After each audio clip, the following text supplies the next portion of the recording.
Alrighty, boys and girls, another day, another strength. Today, we're talking about the squat, perhaps the most important movement in any program for strength or muscle or performance, right? Squat is just foundational, it's phenomenal, it is freaking fulfilling, all those good things, right? So, let's talk about the squat. First, let's talk about the why. All right, let's dive a little deeper. The squat is the most important and complete lower body lift, and perhaps the most important and complete lift of all. It features the entire lower body and most of the upper body, and perhaps has the longest range of motion of any lift. It includes an eccentric and a concentric component, right? So especially comparing it to the deadlift, like think most amount of muscle overall, that's going to be the squat or the deadlift, probably the squat. And then as far as the concentric, eccentric, right? Deadlift is concentric only, so squat wins there. And then as far as the range of motion, squat's a little bit longer, right? Huge range of motion on the knee, on the hip, and then there's a bunch of postural muscles that we'll get into in a moment here. But yeah, it is a natural human movement pattern, right? People have been squatting down, standing up for centuries, for millennia even, right? So, muscularly, anatomically, we have prime movers and postural muscles, right? The prime movers are the ones producing the force, making the stuff happen. The postural muscles are transferring force, they're staying rigid, staying tight. So the prime movers in the squat are basically everything in your legs, right? The quads, the hamstrings, the glutes, the adductors, and the calves even, right? Because your your ankles do bend a little bit in the squat. And then also your calf also crosses the knee joint, the gastroc does. So it's anchoring the knee in place as well. So yeah, posturally, you got the abs, the spinal erectors, the lats, the traps, right? So basically the back and the abs, holding stuff down, holding it together. Technique-wise, right? So I hit on the fact that there is a correct way to do each of these lifts. There is a correct way to squat, right? The easiest way to learn is just watch like any starting strength technique video. But for the squat, to keep it nice and simple, there's two main things we're looking for. There is hitting depth, which means the crease of your hip drops below the top of your knee. And then there is the mid-foot balance point, right?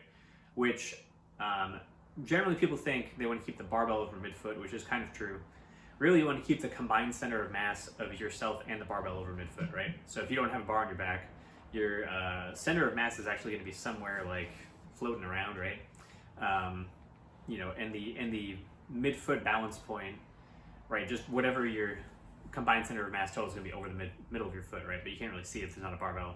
When you put the barbell on your back and you start loading it up, then the center of mass starts to shift towards where the barbell is, right? So if you have an empty bar and you're squatting it, the bar is actually going to be in front of the middle of your foot, but you're going to be in balance. Hopefully that makes sense. And then as you load the bar up, as it gets heavier and heavier, it's going to more closely approximate the middle of your foot. But yeah, that's really the technique, right? So the most common technique errors are not squatting to depth, right? Which is cowardly. It throws off your progressive overload because you can't actually measure how much you're squatting, right? If you squat like an inch above parallel at 300, right? Then you go to 315, and then you're 2 inches above parallel, and then 350 is 3 inches above parallel, and so on and so forth. Then you have no idea if you're actually getting stronger or doing the things you want to do, right? It also omits useful range of motion, right, on the knees and the hips. It can lead to inflammation and injury in extreme cases if you're really like doing half squats, right? You're going to put a bunch of extra force on the knee, on the front of the knee, because your hamstrings aren't able to stretch as much as they want to at the bottom of the squat, right? So you're going to put extra stress on your patellar tendon, your quad tendon, not good. Second most common thing is anything balance related, as far as generally it's just being too vertical, right? So if you're too vertical, you don't lean over, then you're going to put more of your center of mass forward, and then you're going to lose balance like onto your toes, which we see this all the time. And a lot of the time people think that I made a whole video about this, like ankle mobility video. So everyone can squat to depth, basically. I've never met someone that couldn't squat to depth. If you can't squat to depth, then like how do you get up off the toilet? How do you drive, right? Like you have to get down into that squat position to do those things. But most of the time, one of the issues is that people will be off balance. So they'll be like super, super vertical and they're tipping forward, losing balance in the bottom of the squat. And that gets confused for a lack of like flexibility. They think they can't hit depth, but really they're just off balance because they're ego lifting or something, or they're just squatting wrong. So getting balance is important, right? So if you're in the low bar squat, you're going to be super leaned over. If it's a high bar squat, you're going to be a little bit more vertical, and then front squat, a lot more vertical, so on and so forth, right? And then this last one applies primarily to the low bar squat, but you can apply it to really any kind of squat, which is driving the hips out of the bottom right? So even a front squat and a high bar squat is going to start with a hip drive involuntarily. And there are a lot of reasons for that.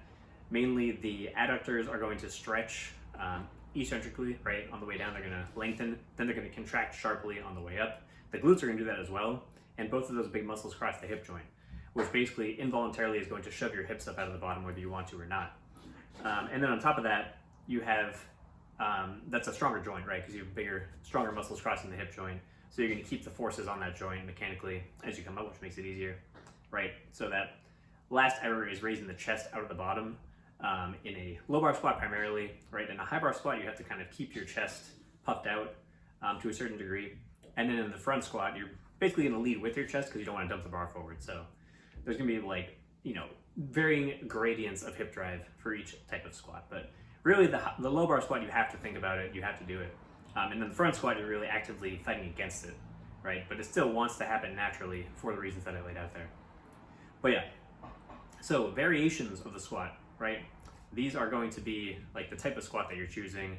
Now you can move on to these now that you've sorted out the technique of each squat. Basically, like I laid out why that's very important. You got to be squatting properly, emphasize the quality of the movement first, then you can move on to these next steps. But yeah, as far as the variations, right? My favorite ones are paused squats and tempo squats, right?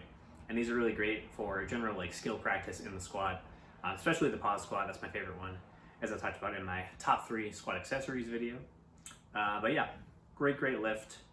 Number 2 is going to be the opposite bar placement / stance. So that would be like, a safety bar squat, a high bar squat, if you're a low bar squatter. If you're a high bar squatter, do some low bar squats with like a wide stance, right? But yeah, that's gonna help a lot. And then number 3 is any kind of deadlift or good morning, any like, hip hinge movement. And then the last one is bodybuilding type movements. So like leg extensions, hamstring curls, abs, upper back, right? The thing is the squat is very specific, so it's gonna respond best, starting at the top of the list. Make sure you have the first 3 covered before you start adding the 4th stuff. But I still included that number 4, the bodybuilding stuff, because it's very easy to put in and very easy to recover from, right? So, it's not gonna take up a lot of space in your program to do a few sets of those. You can superset them with other things, giant set them, and then they're very easy to recover from because they're just small movements in general. So there's not really any downside to doing them. And then they're gonna help you a little bit, right? But the bulk of your meat and potatoes is gonna come from the primary squat variations. As far as the programming and the progression, right? If you're a novice, start with the starting strength novice linear progression, 3 sets of 5, add weight each time. From there, once you're more intermediate, you have the 1 to 5 rep range, which is great for skill and practice. So like if you're gonna do, your primary competition squat and trying to produce as much force as possible, you're gonna eventually attempt like a 1 rep max, and then you're gonna, attempt heavy singles on a regular basis from there. So a common way to do that is the conjugate program, where you're rotating the main movement, but you're always doing like a max single essentially. Anything 1 to 5, as far as pin squats, pause squats, tempo squats, those are all great. You can do, like I said, max singles, like top end of the strength range, or you can do singles, doubles, triples in like the 70 to 80% range as well, and do more like dynamic effort, like cat style stuff. But yeah, as long as you're getting in good quality practice, that's where it's going to be. 5 to 10 reps is more for the supplemental barbell lifts primarily. So like if you're trying to do like good mornings, for example, Romanian deadlifts, like even safety bar squats. So if you're a low bar squatter, that's your primary squat. You'd probably want to throw in like some of the high bar pause squats, safety bar squats, front squats even in the 5 to 10 rep range. Because really the goal of doing those is not necessarily to practice the squat, because it's too different really to be quality practice, but it is going to build similar muscles. And so by doing it in that rep range, you're not going to fatigue yourself as much, because if you're doing like 1 to 3 or even 1 to 5, it's a very high fatigue cost. And if you're just trying to, supplement the muscles of that lift and you've already done heavy squatting to start the workout, then, it just makes more sense to cover different bases. And it also makes sense to, cover different rep ranges as well. So you're getting different stimuli in different rep ranges, right? The body kind of responds to novelty. We love the novice effect. So it's a good reason to train in those rep ranges. And then 10 plus reps is really for the supplemental muscular work, right? For the same reasons, right? It's novelty. And then also like a lot of those movements, like a leg extension or a hamstring curl or like a lot of ab stuff too, is just going to be, there's going to be less of a risk of inflammation and injury with those rep ranges, right? If you try to do like super heavy leg extensions, it might be kind of rough on your knees. If you're trying to do something like a dumbbell row, super heavy, right? It's just like not that productive. You're just kind of like swinging the dumbbell around. You're not really accomplishing what you're trying to accomplish. So 10 plus is good. Maybe even like 8 plus. You don't have to go that high of reps, but usually like 8 to 12 is kind of where I go for those. Sometimes up to 15 depending on the movement. But yeah, as far as the sets, you just add them as needed, right? If you can progress on one set, just do one set. If you need another set, add another set. Prioritize adding weight if you're training for strength, which you should be. And then if you're trying to train, let's say like there's 5 to 10 movements in that rep range, like the good mornings, the Romanian deadlifts, try to accumulate a certain number of reps and sets first and then add weight to it. Because if you just keep adding weight, what happens with those is the quality of the movement can degrade, and then also your reps are just going to get lower and lower until you're kind of like doing a good morning with like for a set of 3, which can work, but I think again, consider the goal. If you're trying to maximize your squat progress, you're trying to maximize your squat progress, not your good morning progress. Really is the thing to keep in mind here. So you want to keep the good mornings in that higher rep range. But yeah, that's really all the big stuff for the squat. If you guys have more questions, leave them in the comments. Feel free to clarify.